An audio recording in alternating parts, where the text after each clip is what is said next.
नमस्कार. आपण ऐकत आहात चैत्राली यमगर लिखित राजवीर मल्होत्रा भाग 24. मॅट्रिक्स कॉलेजच्या कॉरिडॉरमध्ये आज नेहमीपेक्षा जास्त थंडी जाणवत होती, किंवा कदाचित क्षणिकाच्या मनातील मायेचा ओलावा आटत चालला होता. राजवीरने सकाळी लेक्चरमध्ये तिच्याकडे ज्या नजरेनं पाहिले होते त्यात प्रेम नव्हते, तर एक अजब कोरडेपणा होता. क्षणिकाला समजले नव्हते की कालच्या त्या एका विलक्षण रात्रीनंतर जिथे त्यांनी एकमेकांच्या श्वासात स्वतःला हरवले तिथून आजच्या या परकेपणापर्यंतचा प्रवास इतका वेगवान कसा झाला. दुपारची सुट्टी झाली होती. क्षणिकाने ठरवलं की ती राजवीरला जाऊन विचारणार की नक्की काय झाले आहे.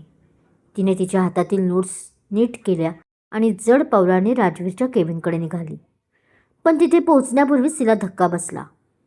केबिनचा दरवाजा अर्धवट उघडा होता. आतून हसण्याचा आवाज येत होता. सानिका मेहरा राजवीरच्या अगदी जवळ बसली होती.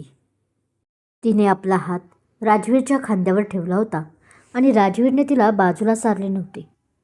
राज, तुला आठवते दिल्लीच्या त्या पाऊसवेड्या रात्री आपण असेच कॅफेमध्ये बसलो होतो? सानिकाचा आवाज क्षणिकाच्या कानावर पडला. राजवीर शांत होता, पण त्याने सानिकाचा हात झटकला नाही. क्षणिकाचे डोळे पाणावले. तिने तरीही हिंमत केली आणि दरवाजावर टकटक केली. Sir, may I come in? तिने थरथरत्या आवाजात विचारले.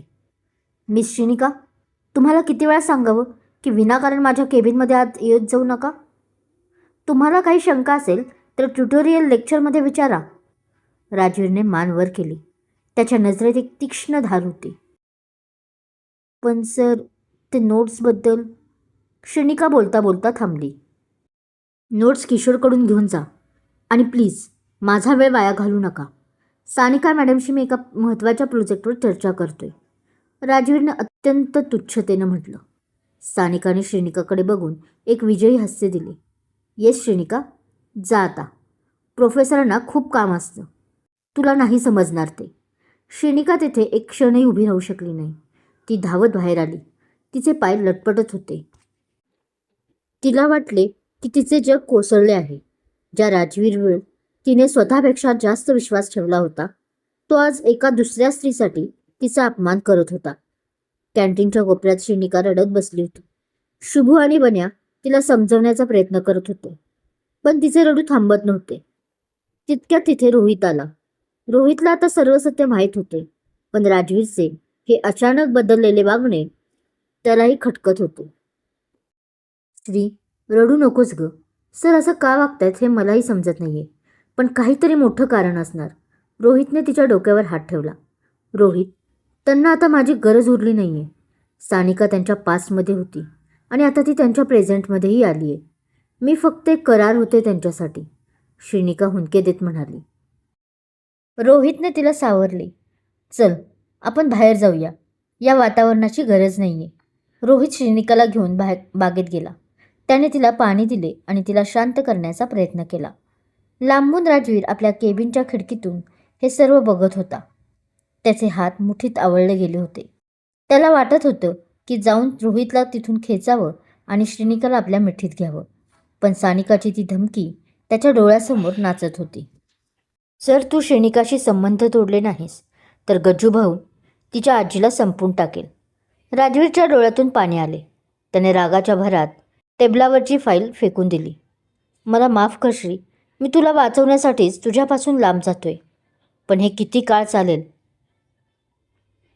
संध्याकाळी कॉलेज सुटल्यावर सानिकाने मुद्दाम क्षणिकाला वाटेत गाठले.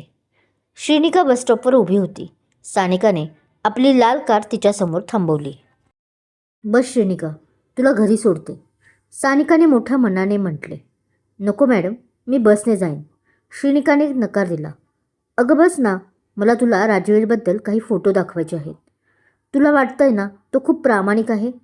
हे बघ. सानिकाने आपला फोन तिच्यासमोर धरला.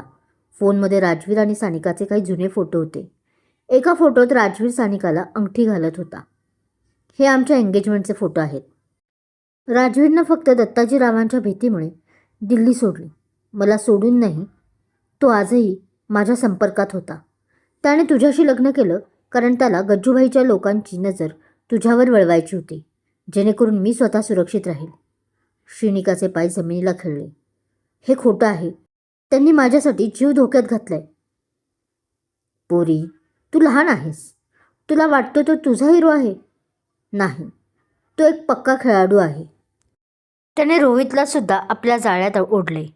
आता बघ, तो हळूहळू तुला रोहितच्या जवळ ढकलतोय, जेणेकरून त्याला तुझ्यापासून सुटका मिळेल. श्रीनिकाला कर्जतच्या रात्री राजवीरनं म्हटलेलं वाक्य आठवलं.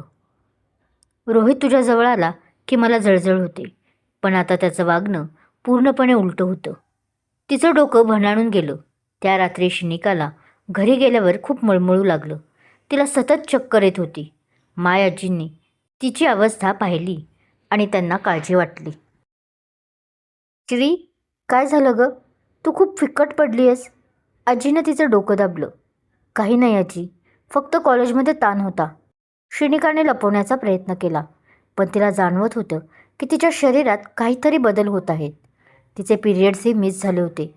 तिच्या मनात एक शंका आली, जिने तिला आनंदही दिला आणि प्रचंड भीतीही. मी आई होणार आहे का? कर्जतच्या त्या एका रात्रीने तिला जगातील सर्वात मोठं सुख दिलं होतं. पण आज तिचा नवराच तिच्या पाठीशी नव्हता. त्या घटनेलाही 1.5 महिना होऊन गेला, जे कोणालाही कळले नव्हते. आयुष्य असंच काहीसं असतं ना. दुःखाचा डोंगर सरता सरत नाही आणि सुख हे मात्र क्षणिक असते. तसेच काहीसे या जोडप्याबाबत झालं होतं. कधी थांबणार होतं हे दुष्टचक्र? तिने राजवीरला फोन लावण्याचा प्रयत्न केला, पण राजवीरने फोन कट केला. पण लगेच त्याने मेसेज केला, व्यस्त आहे, सानिकासोबत, डिनरला आलोय, फोन करू नकोस. श्रीनिकाने फोन जोरात बेडवर फेकला. तिने ठरवलं की ती आता राजवीरला काहीही सांगणार नाही. जर त्याला सानिकाच हवी असेल तर ती त्याच्या आयुष्यातून निघून जाईल.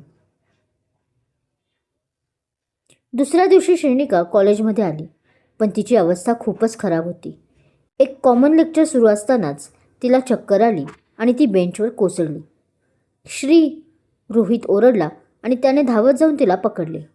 राजवीरचा परीक्षेबद्दल स्टेजवर लेक्चर देत होता. श्रीनिकाला पडताना पाहून त्याच्या काळजाचा ठोका चुकला. तो धावत तिच्याजवळ जाणार इतक्यात सानिका समोर आली आणि तिने त्याचा हात धरला. राज, नको, रोहित आहे ना तिथे. तू गेलास तर ड्रामा होईल. राजवीरला तिथेच थांबून राहावं लागलं. रोहितने श्रीनिकाला उचललं आणि तो मेडिकल रूममध्ये धावला. संपूर्ण कॉलेज बघत होतं की रोहित श्रीनिकासाठी किती धडपडतोय. राजवीरच्या डोळ्यासमोरून रोहित श्रीनिकाला घेऊन गेला. त्याला मरणप्राय वेदना होत होत्या. ती माझी बायको आहे. तिला स्पर्श करण्याचा हक्क फक्त माझा आहे, असं ओरडून सांगावंसं वाटत होतं त्याला. पण तो हतबल होता.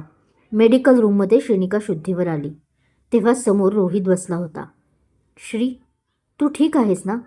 डॉक्टरांना बोलवलंय मी. रोहित, राज सर आले होते का? श्रीनिकाने आशेने विचारले. रोहितनं मान खाली घातली. नाही श्री, ते सानिका मॅडमसोबत स्टाफरूममध्ये गेले. श्रीनिकाच्या डोळ्यातून एक अश्रू उघळला. तिने रोहितचा हात धरला. रोहित, तू माझा मित्र आहेस ना? मला एका हॉस्पिटलमध्ये घेऊन चल. मला काही टेस्ट करायचे आहेत. रोहितने तिला धीर दिला. हो नक्कीच, मी आहे तुझ्यासोबत. रात्री राजवीर सानिकाच्या घरी गेला. त्याने सानिकाचा गळा दाबला. सानिका, श्रीनिकाला चक्कर आली आणि तू मला तिथे जाऊ दिलं नाहीस.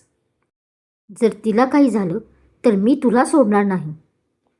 तिला काही नाही झालंय राज. तिला फक्त तुझ्या प्रेमाची उणीव भासते. आणि बघ, रोहित किती छान तिची काळजी घेतोय. तू का टेन्शन घेतोयस? तुला तर तेच हवं होतं ना, की ती सुरक्षित राहावी. मग रोहितपेक्षा चांगला बॉडीगार्ड कोण मिळेल? सानिकाने क्रूरपणे हसून म्हटलं. राजवीरला जाणीव झाली की तो एका अशा चक्रव्यूहात अडकला आहे जिथून बाहेर पडण्याचा प्रत्येक मार्ग श्रीनिकाच्या रक्ताने माखलेला आहे. पण त्याला हे माहीत नव्हतं की श्रीनिका आता एकटी नाही आहे. तिच्या गर्भात त्याचं बाळ वाढत आहे. आणि रोहित, जो फक्त मित्र होता, तो आता या संकटात तिची सर्वात मोठी ढाल बनणार होता. आजचा भाग कसा वाटला कमेंट करून नक्की सांगा.